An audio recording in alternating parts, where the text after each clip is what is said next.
A lot of people come to me with the same trembling question, and it's never casual.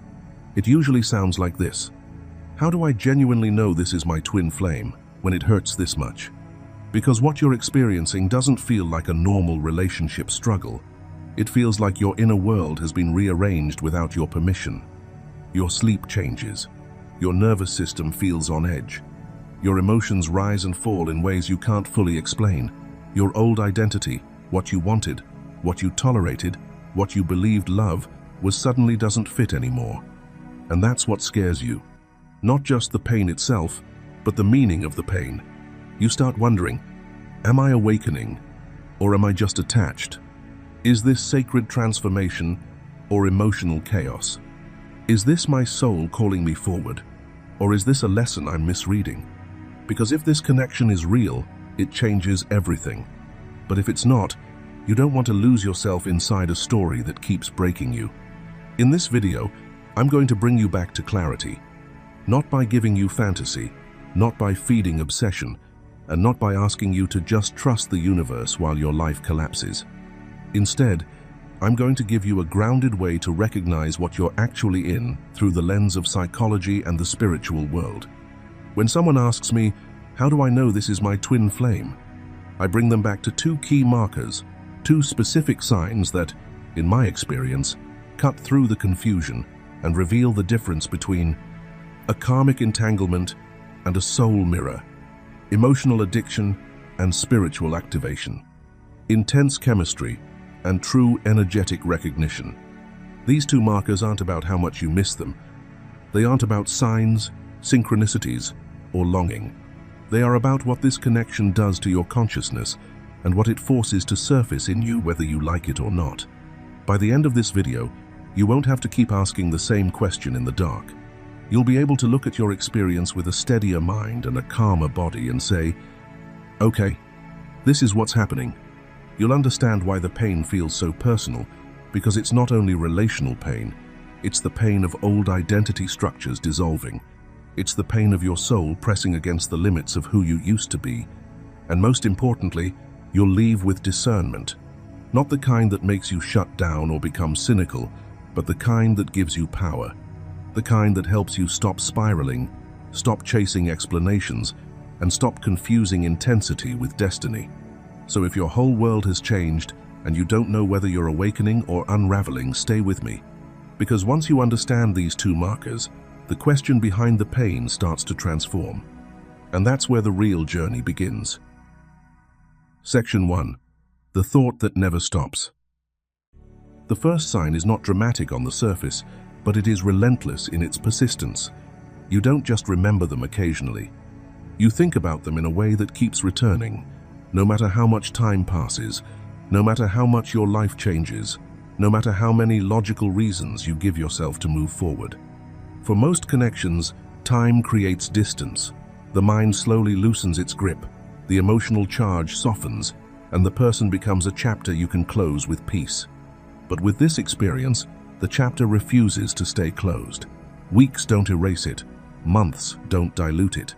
Even years can pass, and somehow the thought of them still rises like it belongs to the present, not the past. From a psychological perspective, this kind of imprint is unusual because it behaves less like ordinary longing and more like an unresolved signal in the nervous system. It's as if your inner world keeps scanning for them, even when you are not intentionally searching. You may be doing something completely normal, working, driving, trying to relax, and suddenly they appear in your awareness with a vividness that doesn't match the moment. And the most confusing part is that it often doesn't feel like you are choosing to think about them. It feels like the thought arrives on its own, almost like a current running beneath your daily life. From a spiritual perspective, many people describe it as a soul-level echo.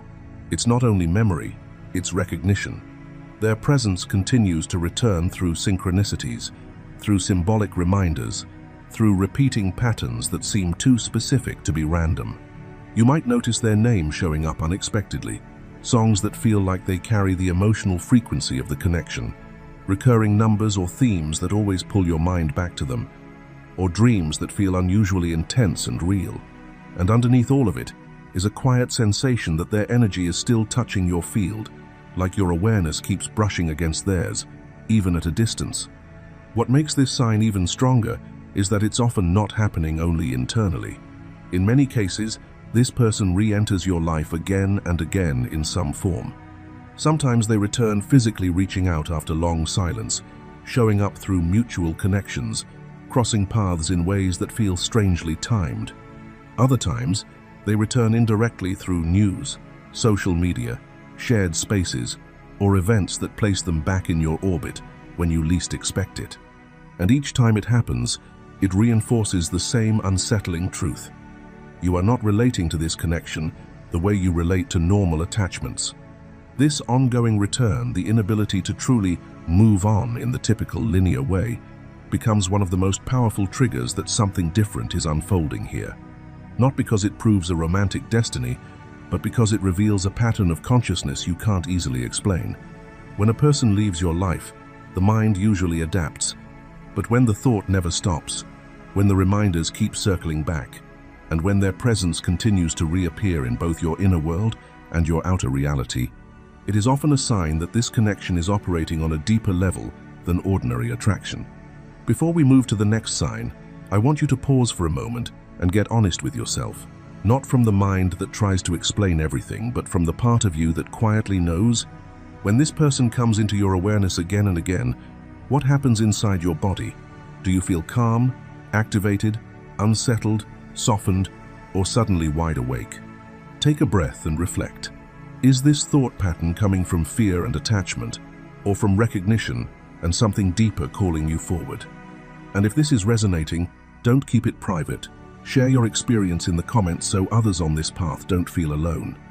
Even if you don't know what to say, simply type, "I trust what my soul is revealing to me." Section 2. Pain isn't the proof, ascension is.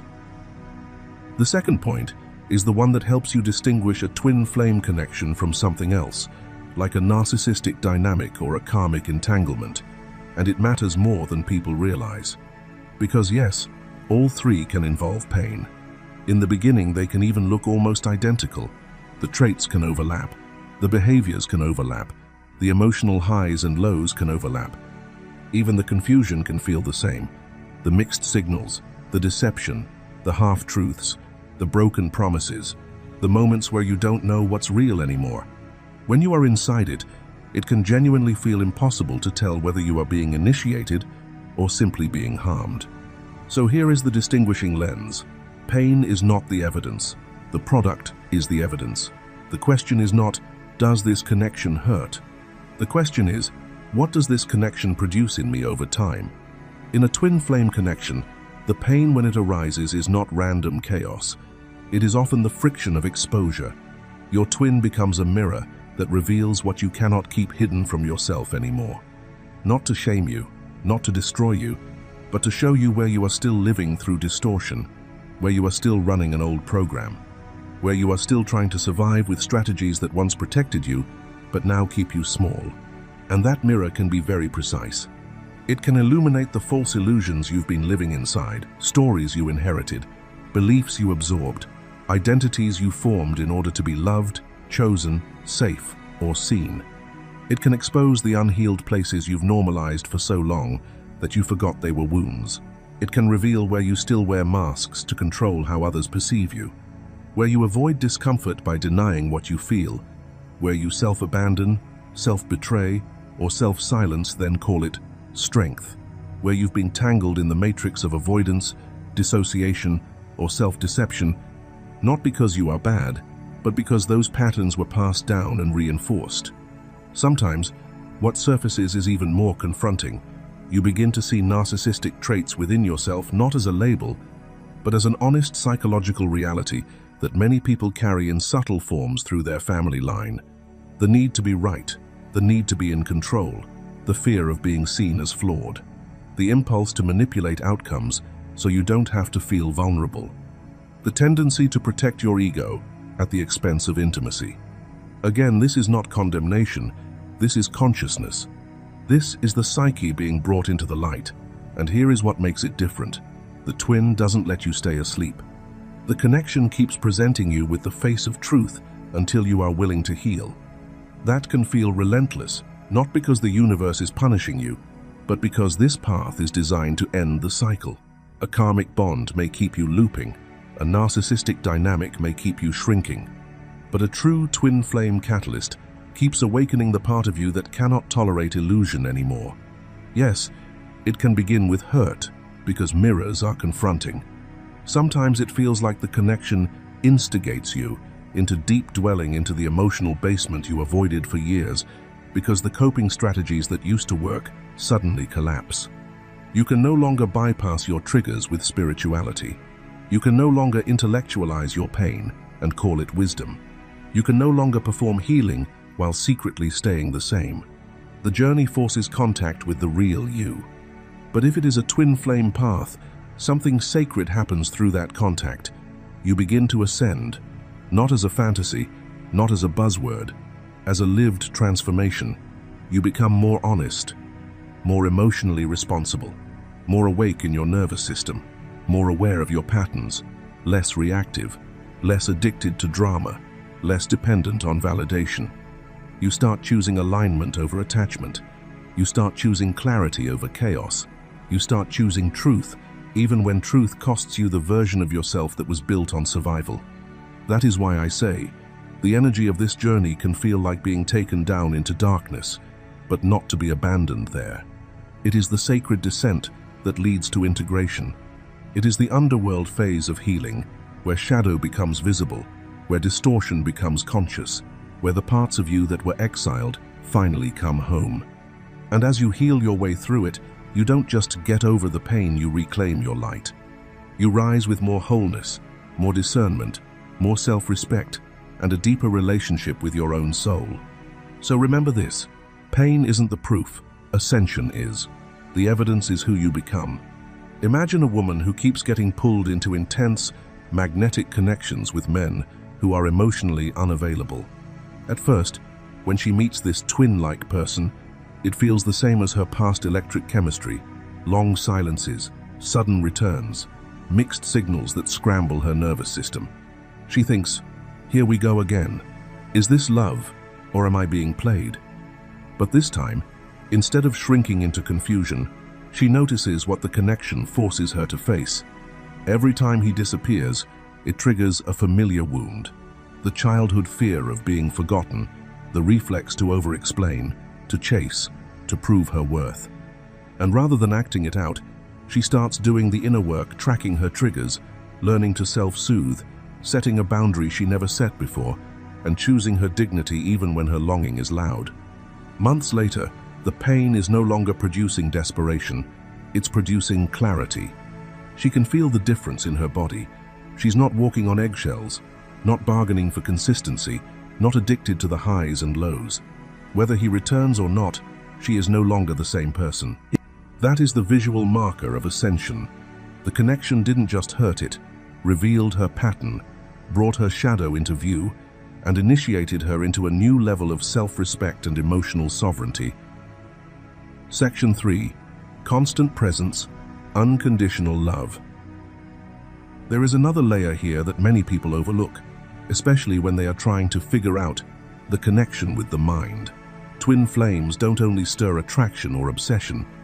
At their highest function, they reveal something far more confronting and far more sacred, the power of unconditional love and the power of divine presence. Because what makes this connection so disorienting is not just the intensity, it's the constancy.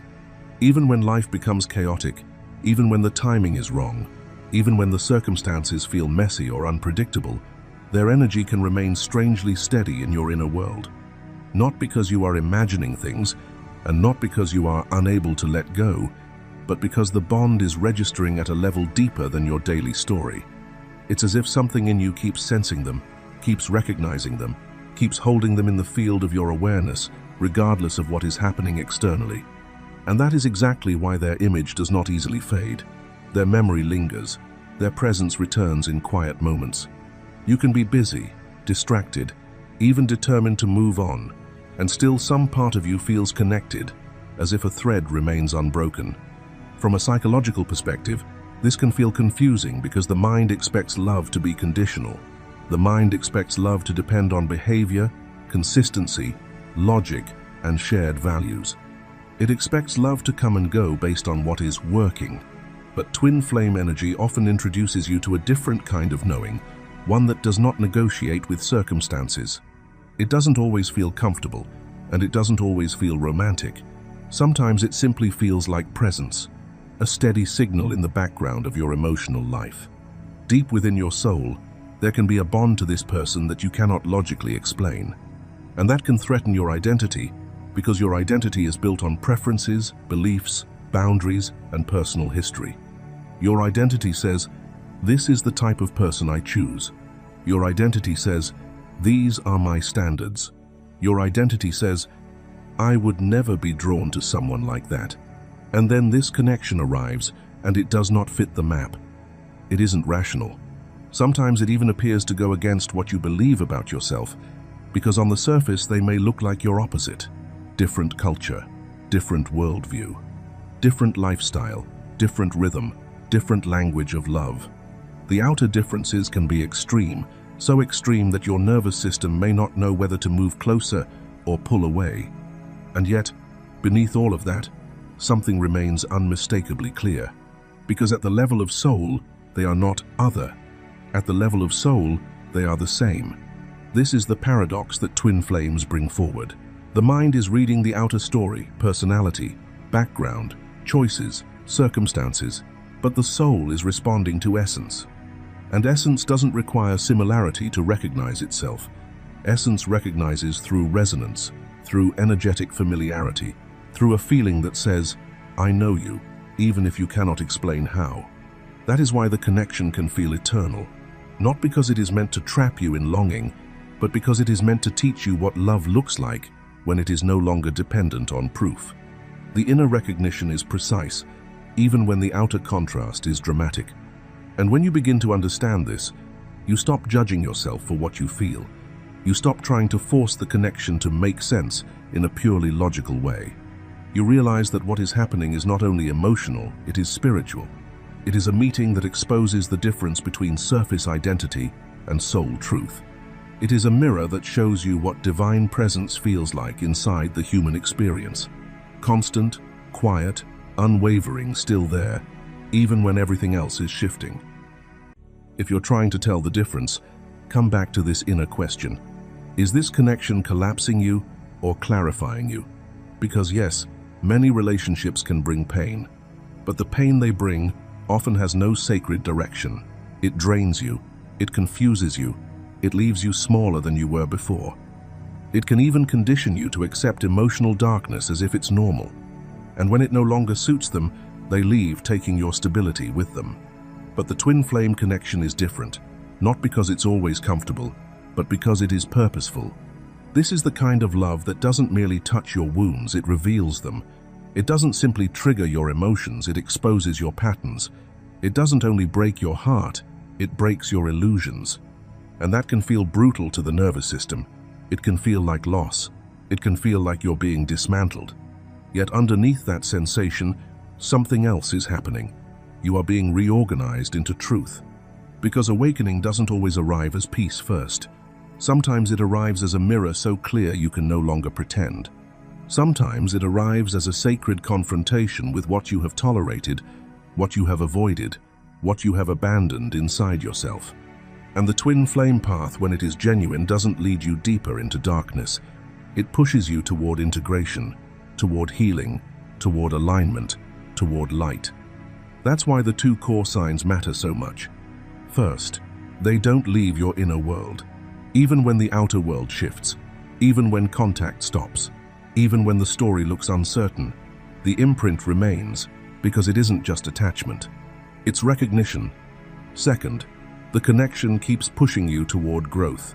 Not obsession, not self-betrayal, not endless waiting.